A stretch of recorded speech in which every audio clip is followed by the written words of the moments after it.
Which of the following is not assessed by palpation, निम्नलिखित में से कौन पैल्पेशन से नहीं जांचा जा सकता है? Temperature of skin, swelling, tenderness, colour of skin. यहाँ पर जो स्पर्श के द्वारा नहीं चेक कर सकते हैं वह होती है त्वचा का रंग। शेष जो ऑप्शन है जैसे कि तापमान चेक करना हो, सूजन हो या टेंडरनेस हो, ये सभी पता कर सकते हैं हम त्वचा को छू करके स्पर्श परीक्षण से, इसलिए यहाँ का डी ऑप्शन सही है। अगला क्वेश्चन देखेंगे।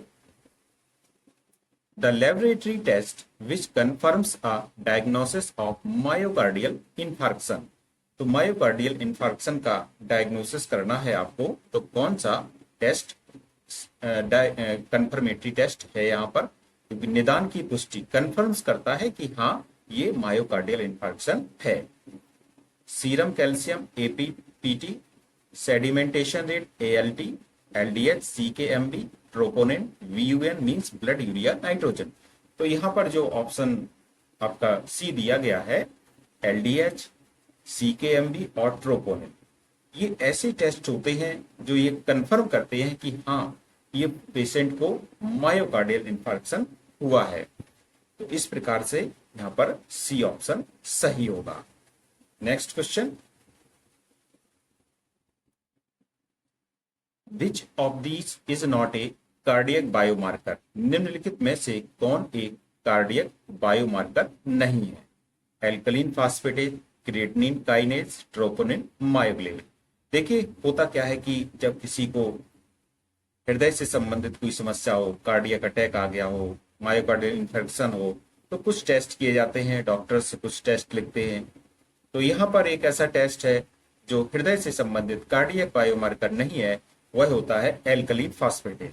बल्कि यह किससे संबंधित होता है? यह होता है आपके लीवर से संबंधित। लीवर का बहुत अच्छा एंजाइम है, लीवर की क्रिया को यह बता देता है कि लीवर आपका कितना अच्छा काम कर रहा है या नहीं कर रहा है। तो इसलिए हमारा ऑप्शन हो जाएगा ऑप्शन ए, एल्कलीन फास्फेटेज। और कोरोना के समय सबसे अधिक देखा जाए तो इसी के कारण लीवर को डिस्टरबेंस पहुंचा था, एल्कलीन फास्फेटेज के कारण। तो इस प्रकार से हमारा ये ऑप्शन सही है।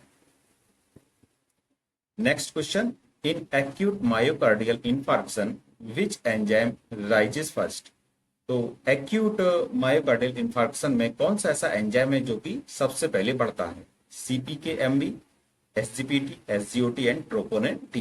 करेक्ट आंसर हो जाएगा इसका ऑप्शन ए, सीपीकेएमबी। ये एक ऐसा एंजाइम होता है जिसको क्रिएटिनिन फॉस्फोकाइनेज एमबी कहते हैं। यह सबसे पहले राइज करता है, इसलिए इसका ए ऑप्शन सही है। अगला क्वेश्चन देखेंगे। जो भी स्टूडेंट्स इस प्रकार की पीडीएफ चाहते हो तो इस नंबर पर व्हाट्सएप कर सकते हैं 9450783554, जिसमें आपको पर डे पीडीएफ प्रोवाइड कराई जाएगी। और इनका अभी हाल ही में जो प्राइस है बहुत डाउन हो गया है, इसलिए आप लोग इसको देख लीजिए यदि किसी भी स्टूडेंट को ऐसी पीडीएफ चाहिए हो तो। नेक्स्ट क्वेश्चन है यहाँ पर, an increase in creatinine kinase MB isoenzyme can be caused by cerebral bleeding, intramuscular injection, skeletal muscle damage due to recent fall, myocardial necrosis। तो यहाँ पर पूछा गया है कि क्रिएटिनिन काइनेज MB आइसोएंजाइम होता है, उसमें वृद्धि का कारण क्या होता है? तो देखिए अभी हाल ही में आपको बताया गया था कि जब मायोकार्डियल इंफार्क्शन हो, हृदय में मायोकार्डियल इंफार्क्शन हो जाता है, तो क्या होता है कि हृदय की जो मांसपेशियां हैं उनकी नेक्रोसिस हो जाती है। नेक्रोसिस का मतलब है हृदय की मांसपेशियों की क्षति हो जाती है। जब क्षति हो जाती है तो वहां से एक एंजाइम निकलने लगता है जिसको हम लोग कहते हैं सीकेएमबी, और एक और निकलता है ट्रोपोनिन। तो यहाँ पर सीकेएमबी की बात हो रही है तो हम लोग इसी की बात करेंगे। तो इसीलिए इसमें जो वृद्धि का कारण होता है यह होता है मायोकार्डियल नेक्रोसिस। मायोकार्डियल का मतलब है कि आपकी जो हृदय की कार्डियक मसल्स है उनमें उनसे संबंधित है, और नेक्रोसिस का मतलब होता है क्षति होना। तो हृदय की मसल्स में क्या हो रहा है? डैमेज हो गया, इसलिए डी ऑप्शन यहाँ पर सही है। नेक्स्ट क्वेश्चन, ये क्वेश्चन जो दिया गया है यहाँ पर ये जीएस से संबंधित नर्सिंग ऑफिसर एग्जाम्स में आया हुआ क्वेश्चन है, तो आपको इस प्रकार के क्वेश्चन भी आना आवश्यक है, तभी आप ये नर्सिंग का एग्जाम क्लियर कर सकते हैं। When was Goa liberated from Portuguese rule, Goa को पुर्तगाली शासन से कब मुक्त कराया गया था? 2 अगस्त 1960, 15 जनवरी 1962, 19 दिसंबर 1961 और 18 मार्च 1960। तो देखिए, ये जो पुर्तगाली शासन से मुक्त कराया गया था, तो ये तो आपको याद ही करना पड़ेगा। 19 दिसंबर 1961 को सबसे बाद में हमारा जो गोवा राज्य है यही स्वतंत्र हुआ है। बाकी 1947 में पूरे देश को आजादी मिल गई थी, लेकिन यहाँ पर ये बाद में स्वतंत्र हुआ है। और कब स्वतंत्र हुआ था? 19 दिसंबर 1961 को। अगला क्वेश्चन देखेंगे, question number 7। A patient is suspected to have a myocardial infarction. The nurse assesses for elevations in which of the following isoenzymes with creatinine kinase? MB, BB, MM और M के। तो यहाँ पर आपको पहले ही बताया गया है क्रिएटिनिन काइनेज। CKMB एक एंजाइम होता है जो कि मायोकार्डियल इंफार्क्शन के दौरान बढ़ जाता है, इसलिए इसका ए ऑप्शन सही है। CKMB is specific to cardiac muscle and rises in MI. Next question, question number 8. What is the main function of HCG hormone? HCG का जो मुख्य कार्य है वो क्या है?